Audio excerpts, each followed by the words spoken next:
샬롬.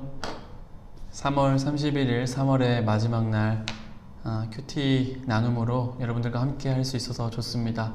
오늘 교육부 발표를 통해서 개학이 4월 9일로 연기된 발표가 났는데, 계속해서 연기되는 일정 속에서 학교가 어떻게 진행될지 잘 모르겠지만, 계속해서 여러분 각자의 자리에서 하나님의 말씀을 붙들고 또 은혜를 붙들고 열심히 최선을 다해서 살아갈 때 하나님께서 우리의 앞길도 지켜주시고 책임져 주실 줄로 믿습니다.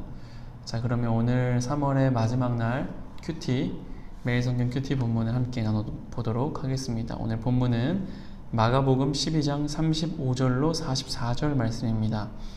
마가복음 12장 35절로 44절까지의 말씀, 여러분들 본문은 성경을 통해 확인하시거나 매일 성경 큐티 본문을 통해서 확인하시기 바라겠습니다. 오늘 본문은 어제 본문에 이어서 예수님께서 율법학자들에 대해서 일침을 가하고 또 율법학자들이 믿는 것을 반박하시는 그런 내용을 다루고 있습니다. 먼저 35절부터 37절까지의 말씀을 보면 예수님께서 성전에서 제자들을 가르치시면서 말씀하시죠. 특별히 율법학자들에 대해서 가르치시면서 말씀하십니다. 어째서 율법학자들은 그리스도가 다윗의 자손이라고 말하느냐? 다윗 자신은 성령으로 이렇게 말하였다 라고 하시면서 우리 시편 110편 110편 1절 말씀을 인용해서 다윗이 한 말씀을 예수님께서 인용합니다. 말하기를, 여호와께서 내 주님에게 말씀하셨다. 내가 너의 원수들을 너의 발 아래 굴복시킬 때까지 내 오른쪽에 앉아 있어라. 다윗 자신도 그리스도를 주님이라고 부른다. 그런데 어떻게 그리스도가 다윗의 자손이 되겠느냐? 여러분, 무슨 말입니까? 예수님이 다윗의 자손으로 나셨지만 다윗 자신도 이 메시아 그리스도에 대해서는 주님이라고 부른다는 거예요. 그러니까 예수님께서 이 율법학자들이 정말로 신실하게 믿는, 그리고 율법학자들이 최고의 왕이라고 생각하는 킹 오브 데이비드, 뭡니까? 다윗 왕이 한 그 말을 시편에서 인용해서 다윗조차도 이 메시아 그리스도를 주님이라고 부른다. 그러니까 내가 다윗의 자손으로 났지만 구약에서 말씀하는 메시아가 바로 나다라고 예수님이 말씀을 가지고, 그들이 믿는 말씀을 가지고 예수님 본인의 신성을, 하나님의 아들 되심을 증거하는 겁니다. 이어서 38절부터 마지막인 44절까지 말씀을 보면 예수님께서 율법학자들의 위선을 말씀하시면서 제자들에게 가르치시는 거죠. 38절입니다. 율법학자들을 주의하여라. 이들은 긴 옷을 입고 걸어다니기를 좋아하고 장터에서 인사받기를 좋아한다.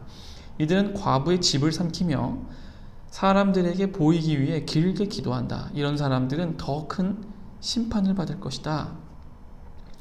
여러분, 율법학자들에 대해서 예수님이 말씀하십니다. 율법을 따르는 율법학자들에게 가장 중요한 것이 무엇일까요? 그것은 율법에서 말하고 있는 계명입니다.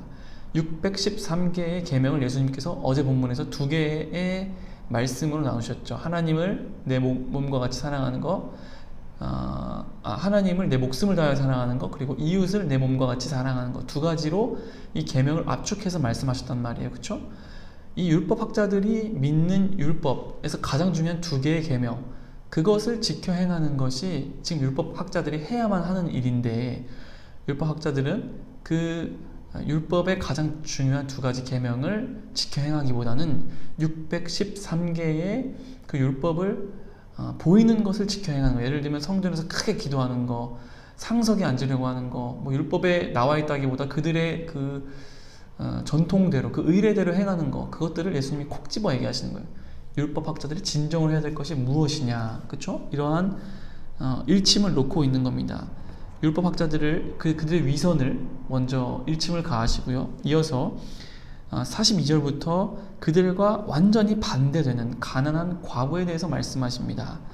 가난한 과부가 와서 렙돈 동전 2개, 즉 한 고드란트를 넣었습니다. 예수님께서 제자들을 부르신 후에 말씀하시죠. 내가 너희에게 진정으로 말한다. 이 가난한 과부가 헌금함에 돈을 넣은 다른 모든 사람들보다 더 많이 헌금했다. 왜냐? 다른 모든 사람들은 넉넉한 중에 헌금했지만 과부는 가지고 있던 모든 것, 즉 생활에 필요한 모든 것 전부를 바쳤다. 여러분, 이 과부, 가난한 과부 뭡니까? 남편이 없는 사람. 당시 남편이 없는 사람은요, 굉장히 사회 하층민이에요. 아무것도 스스로 할 수 없는 연약한 여인으로, 사회적 하층민으로 여겼단 말이에요. 그런데 예수님께서 그 기득권인 율법 학자들, 사람들의 존경을 받는 율법 학자들보다 하나님께 자신의 모든 것을 내어드리는 과부를 더 대단한 사람이라고 치켜 세우시는 겁니다. 여러분, 오늘 본문을 통해서 우리가 어떠한 적용을 할 수 있을까요? 하나님께서 우리에게 이 두 사례를 통해서 어떤 것을 말씀하실까요?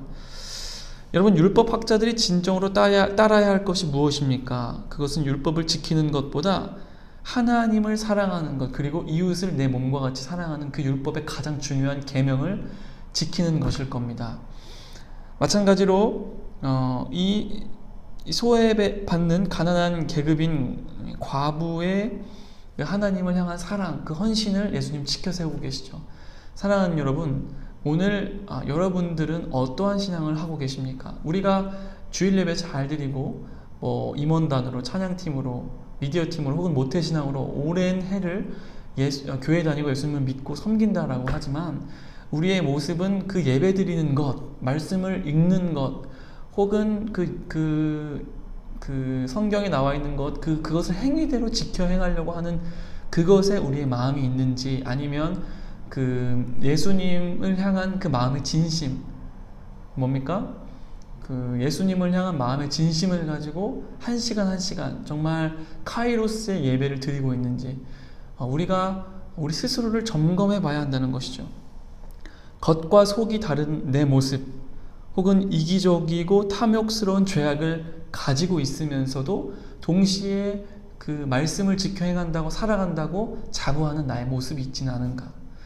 여러분, 혼자 있을 때 혹은 교회 밖에서의 내 모습, 가정에서, 학교에서, 직장에서 여러분들의 모습은 어떠한지, 그리스도인답게 살고 있는지, 매 순간, 매 사람을 만났을 때 하나님의 자녀답게 살고 있는지, 그리고 아니면 이 율법을 지키는데 급급해서 율법을 지키고 주일 예배, 주일 성수를 잘하는 것에 만족하고 있는 내 모습은 아닌지, 나의 신앙을 다시금 돌아보고 이 두 랩돈을 드린 과부와 같이 자신의 모든 것을 하나님께 드리고 하나님만 의지한다고 마음으로, 믿음으로 고백하는 저와 여러분들의 신앙이 되어야 될 줄 믿습니다. 저도 오늘 본문을 통해서 제 자신을 고백합니다. 여러분들이 단위에서 혹은 유튜브 영상을 통해서 여러분들에게 말씀을 선포하지만 실제로 내 모습은 어떤가, 바리새인과 같지는 않은가, 하나님 앞에 회개하고 또 돌아오는 그런 시간이 되었습니다.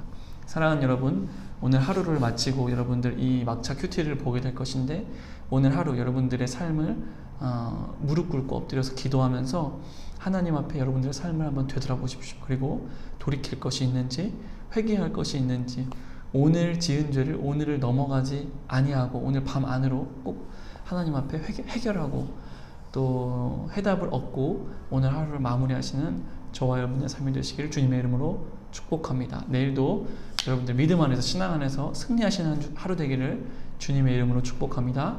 그럼 내일 뵙겠습니다. 샬롬.